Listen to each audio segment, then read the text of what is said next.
Listen, I'm sure by now you've all seen the leaks, you've all seen the news. The chapter was literally trending on Twitter at this point when it leaked, and it is not an understatement to say that this is one of the biggest chapters in the series, right up there with chapter 212 and the Enchained Binding Vow moment. This is a big boy chapter, and I genuinely can't believe that this chapter gave us Gojo's unsealing. Like, good lord, it truly feels like a fever dream right now, like genuinely. And there is a lot that I've got to go over in this chapter, so I hope you've got yourself some snacks, I hope you've got yourself some water and all that good stuff, and I hope you subscribe, by the way, because we're going to go through everything right now and we're going to really dissect this. So this is going to be a big juicy one. So without further ado, let's get into the video. This chapter opens up with Yuji and Angel talking about opening up the prison realm and how it is now in a confined room, and Takaba is literally just more concerned about decorating the room and making sure it looks like the right atmosphere for a welcome party, and him and Momo have an interaction here, and honestly, Momo's face is literally incredible. She doesn't give a singular shit nor fuck what this man has to say right now. She just wants to get this shit over with. Even Yuji's face is blank right now. He's just staring at like, man, what is this brother man talking about right now? What are you saying? But Angel and Hannah go on to say how it doesn't really matter, and then they go on to say how time doesn't flow in the prison realm here, and how they go on to mention how someone like Gojo, who's been sealed inside, they wouldn't die from starvation or grow old as long as that person didn't unalive themselves, which is obviously information that we already knew. Kanjaku had already clarified this information back in Shibuya, that time didn't pass within the realm. However, not long after this, Hikari, being the typical Hikari that he is, goes on to say that you could basically use the prison realm as a time machine. And honestly, this reply here kind of shocked me. It took me back a little bit, because I would expect this kind of reply from Yuji or Takaba here, but being the lovable idiots that they are. However, I could only imagine Hikari's implications here and thought process behind him trying to find out if the prison realm could be used as a time machine was probably a lot more of some sort of money-making scheme or some sort of nefarious purpose, to say the very least, because,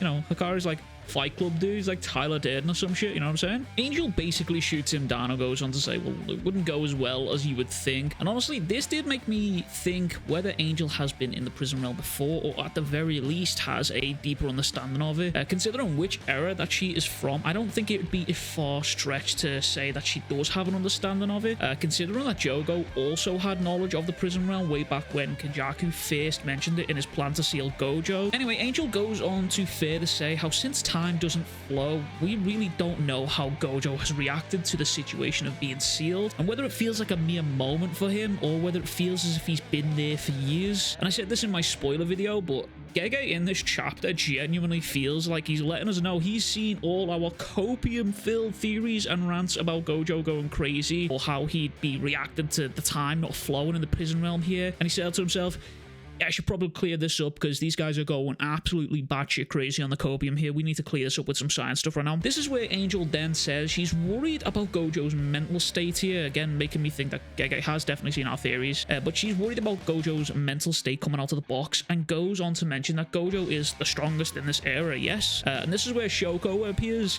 and says that if something was to happen to Gojo, and releasing him here in this tiny condensed room could be a massive problem. And this is where Yuji, Hikari, and Karara also imagine Gojo as some sort of Godzilla kaiju attacking the city, which again, Yuji and Hikari's brains are apparently starting to sync up here, and I could imagine them two having like a similar sort of relationship to Yuji and Todo, but instead it'd be Yuji and Hikari, which I think would be kind of nice going into the final fights. I wouldn't mind seeing Yuji team up with someone like Hikari, considering their fighting styles are quite similar. Just throw fucking hands until the opponent dies type deal.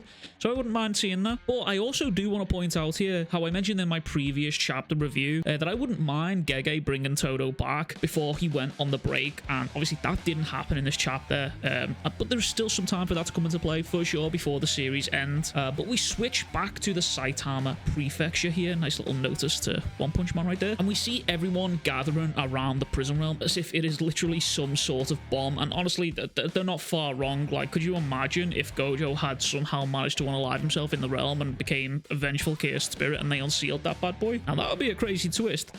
Wouldn't be a twist that I'd be on board with, but that would be a crazy twist, and it kind of feels like something that Gege would do, so I'm kind of hoping that I'm kind of glad that that didn't actually happen here. Anyway, we see Togi, Yuji, Hikari, Panda, Kirara, and Takaba, who's running out of frame, and some interesting details that are here that you may or may not have noticed. Togi still only has one arm, and you can see his sleeve dangling while he's crouched down here. Hikari does actually have both arms back, and Kirara is actually filming the release from behind the sandbags. You can see them all holding the phone over the top of the sandbags here, which I think is kind of funny. And Togi also has a microphone here, and in the spoilers, I thought this man had this just in case Gojo had actually turned heel here, but apparently it's not. He just wanted to give a signal to Hana to use Angel's technique. So I want to apologize to all three of the Inumaki fans here after I might have offended you guys for roasting his ass, but realistically, you know, let's be honest here, what's he gonna do if Gojo did turn crazy with that microphone? What are you doing? You're screaming for help with cursed energy. That's what you're doing there. You're not gonna do shit to Gojo. That's what you're doing. Anyway, moving on. But Toji shouts salmon, which is obviously the signal for Angel to use Jacob's ladder. And I like the little details of everyone's heart racing in the scene here of the little ba-dump, ba-dump, ba-dump. You can only imagine the tension in the air for the students standing around the box waiting for it to turn into Gojo, basically. But anyway, Angel uses this Jacob's ladder technique, which, if you don't remember, and I mean, how could you possibly forget? It's the same technique that she used on Sukuna before Sukuna hit her with the Riz, and she got turned into a chicken nugget by Sukuna style. But during this panel, again, there are some details that you may or may not have noticed, but Takaba is actually breaking the fourth wall again and literally giving us the peace sign. Togi has an helmet on. Yuta is just sat vibing, and Shoko literally looks like the director of an awful movie in her chair with the shades on right there. The light finishes and everyone runs towards the center, with Yuji shouting out to Gojo to find out if it's safe, thinking that Gojo is there, only to find out that Gojo is simply just not there, and everyone is shocked. And we can see Angel looks distraught, with Yuji questioning if he just disappeared with the prison realm, with everyone now just staring at Hana like, we know you fucked up again, we saw you do this shit before, we know you fucked this shit up again. And as this is all happening, Takaba is just staring off into the sky, mentioning how a new useless piece of trivia has been born. If you use Angel's curse technique on the back of the prison realm, it will be completely wiped off reality with Gojo along with it. And literally everyone is just stood there giving Hana the stink eye, with her saying it could be possible that Gojo is actually some sort of evil being. And Shoko is literally agreeing, saying, well, part of his personality is kind of evil, so, you know, that's always been that way. But right after this, a literal earthquake happens, and everyone starts to panic because of said earthquake. And even Yuji saying how that timing cannot be a coincidence here. And this is where the chapter gets good. I mean, the chapter was already good, but now this is where it goes good. You know what I'm saying? But we switch over to Kanjaku here, with him saying he's placed the prison realm into the plate subduction zone, which, if you don't know, here's a little geography lesson. A subduction zone is where the tectonic plates of the earth dive back into the mantle of the earth, and this is how the trench is formed that Kanjaku threw the realm into, which just so happens to be 8,000 meters deep. So now we know how the earthquake was caused. Now it's time to see who caused it. Kanjaku carries on talking and mentions how he put detectors and other cursed spirits inside of a multi-layered seal, and furthermore goes on to talk about how he had learned everything from the back of the prison realm from Tengen after absorbing her, which we sort of knew from the eyes that Tengen had in the previous chapter. However, for some reason, my brain properly did not register in my little dum-dum brain that he'd actually absorbed Tengen, even though I said it in the previous review, saying he's mostly under cursed spirit manipulation here because of the eyes. It reminded me of Edo Tensei. But for some reason, when I reread this, I was like, Tengen is absorbed? What?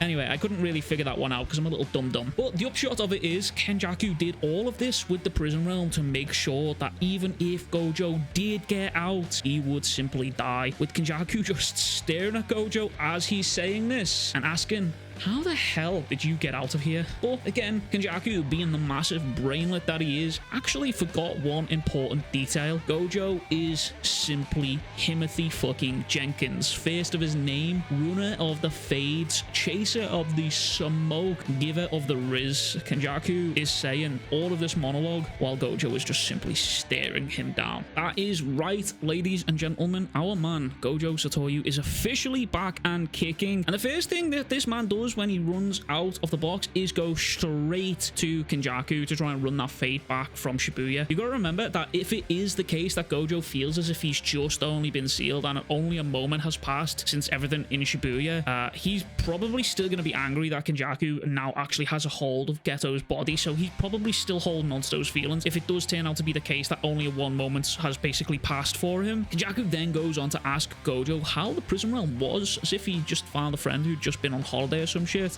He says it's been such a long time since you relaxed, and goes on to ask him how it was. And Gojo then tells Kanjaku, you should choose your next words carefully as they are going to be your last. And Gojo immediately after saying this attacks Kanjaku. And I will say here that this panel was mildly confusing for me at first when I saw it in the leaks. However, I now understand what's going on because it's clear in HD. Gojo throws up punches here and also uses blue, but you can see Sukuna's two eyes moving in swiftly to block the punch, and Kanjaku ends up on the lower floor from what it seems like here, and Gojo and Sukuna are mid-air. Round 2 for Gojo and Sukuna, and once again we are getting ball teased by Gege with this fight here. That's twice that this has happened now. But you have to remember this is also the first time that Gojo has actually interacted with Sukuna since the beginning of the series, and we can see seemingly they clash. However, I would be inclined to argue that they don't actually make contact with each other. Even in the panel before this with Gojo and Sukuna in the sky here, they are apart, they are not touching, and now in this panel they are still not touching. There is a little bit of a distance between them, so I would assume here that Gojo's infinity is completely active while this happens, and there is more evidence to suggest this a little bit further on, but I'll get into that a little bit later. But Sukuna goes on to ask Gojo if he remembers. Right after Gojo is like, you've changed a little bit, Megami, you know what I'm saying? Like, what's going on here? You're a little bit different, a little face tattoo now, you know what I'm saying? And we get reminded of the beginning of the series when Sukuna and Gojo first actually interacted, and Sukuna told Gojo that once he'd taken this brat's body for himself, Gojo would be the first one he kills. And he goes on to correct himself afterwards, saying, well, it turns out that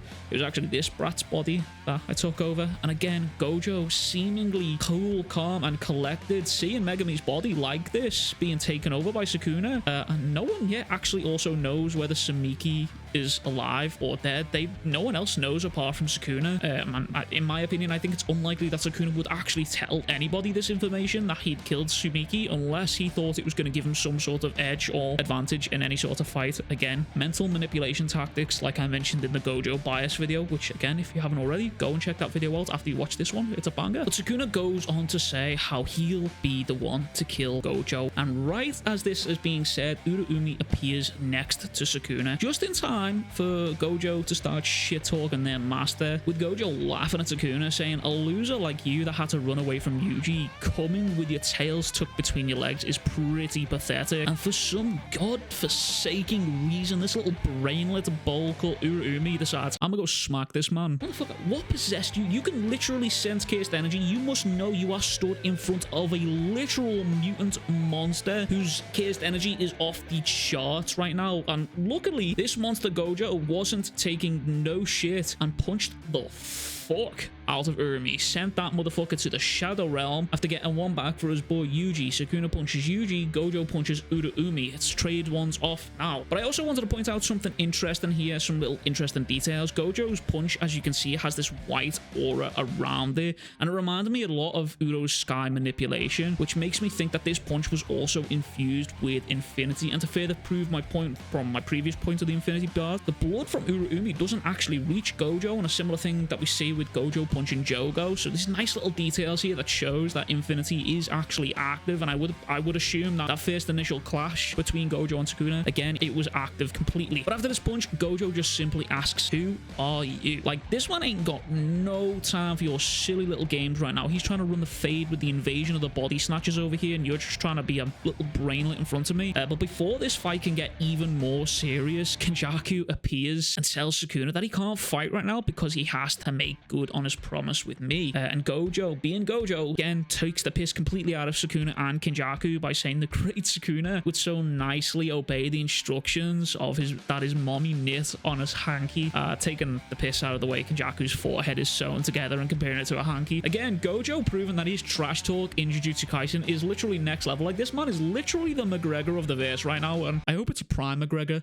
and not post Khabib Khabib, because I'm not trying to see my man Gojo get choked out like this. Like, we need this win right now. But Gojo then also goes on to note how he has his own business to take care of here before fighting Sukuna. And honestly, if I had to take a wild guess, I would like to say that he means he's gonna go and say hello and at least a thank you to the people who have literally fought tooth and nail in a literal death game to get him freed. But it could also be something completely different. Like, maybe he needs to speak to Yuta about someone or something that resides in Africa. I know we've already had that little bit of tidbit information between Yuta and Tengen in Perfect Preparation arc here, but again, it could be something different, or it might just be to murder up the higher-ups, who knows? Or again, another theory, it could be that Gojo is actually going to go and speak to the rest of the Gojo clan. We could see more of the clan here appearing for the upcoming battle, for the big finale, which I think would be kind of nice personally. Well, hopefully we do get to find out soon. But he also goes on to theorize how the promise between Kanjaku and Sukuna here could also most likely be a binding vow. Wouldn't surprise me considering how Kanjaku has binding vows literally coming out of his asshole. But I could also see a future where whatever this binding vow is, when it is completed, that Sukuna just kills and gets rid of Kanjaku. So he could fight with Gojo without having any distractions as for Geto's body